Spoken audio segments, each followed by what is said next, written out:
Hi guys, welcome back to my channel Priyanka lifestyle. তোমার সব কেমন আছো? আশা করি ভালো আছো। আর আমি অনেক অনেক ভালো আছি। তো আমার একটা নতুন ভিডিওতে তোমাকে অনেক অনেক স্বাগত। তো আজ আমরা সন্ধ্যাবেলা রেডি সেডি হয়ে বেরিয়ে গেছি ঘুরতে। ঘুরতে বলতে আমাদের এখানে হচ্ছে তুলসী বিহারী মেলা। তো আমরা সেই তুলসী বিহারী মেলাতে যাবার জন্যই বেরিয়ে আছি, আর তোমাদেরকেও সঙ্গে নিয়ে যাচ্ছি। সঙ্গে বলতে সঙ্গে তো নিতে পারবো না, ফোনের মাধ্যমে তোমাদেরকে নিয়ে যাচ্ছি।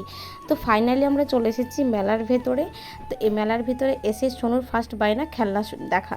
তো আমরা সেটা এসে খেলনা দেখতে শুরু করেছি। তো এদিকে আমার একটা কৌটার দরকার ছিল, তো একটা কৌটা নিয়েছি, একটা হাত পাখা নিয়েছি। সোনুর স্কুলে নাকি প্রচণ্ড গরমটাকে কারেন্ট চলে গেলে তার জন্য সোনুর জন্য একটা প্লাস্টিকের হাত পাখা নিয়েছি। তারপরে মেলাটা আমরা ঘুরে ঘুরে দেখছি, তারপর আর কি কি কেনাকাটা করা যায়। তো এইদিকে সোনুর তো প্রথমে একটা নেওয়া হয়ে গেছে, তারপর আবার একটা খেলনা নেবে বলে বায়না শুরু গেছে। আর মুখটা দেখো পুরো হাঁড়ি করে রেখেছে, বাংলার পুরো পাঁচ যাকে বলে। ওকে যতক্ষণ না খেলনা দেবে ততক্ষণ কিছু খাবেও না, কিছু বলবেও না, হাসবেও না। এই হচ্ছে ওর একটা মানে বদ অভ্যাস। আর এদিকে ঠাকুরের মূর্তিগুলো খুবই সুন্দর সুন্দর, কিন্তু দামটা ভীষণ বেশি বলছিল, তার জন্য আমরা একটা মূর্তিও নিতে পারিনি, কারণ জিনিস হিসাবে দামটা অনেক বেশি বলছিল। আর এইদিকে নিয়ে নেব আমরা বাড়ির জন্য 3টে ফাইবারের প্লেট। আমাদের দুইজনের জন্য 2টো বড় নেব, তোমাদের দাদা ভাই আর আমার জন্য।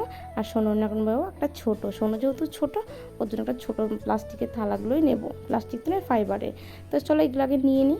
তো তার আমি নিয়ে নিয়েছি 1 প্লেট স্পেশাল ফুচকা, আর নিয়েছি 2টো এগ রোল। তো এগ রোলটা খাওয়া শুরু হয়ে গেছে। আর নিয়েছি এদিকে আমার জন্য 1 প্লেট মোমো। তো চলো আমরা খাওয়া দাওয়া করে নিই। তোমরা ফাইনালি মেলা দেখে বাড়ি চলে এসেছি। তো আজকের ভিডিওটা এই পর্যন্ত। যদি ভালো লাগে অবশ্যই লাইক কমেন্ট শেয়ার আর চ্যানেলটা সাবস্ক্রাইব করে দিও। দেখা হচ্ছে নেক্সট কোনো ভিডিওতে, ততক্ষণের জন্য টাটা।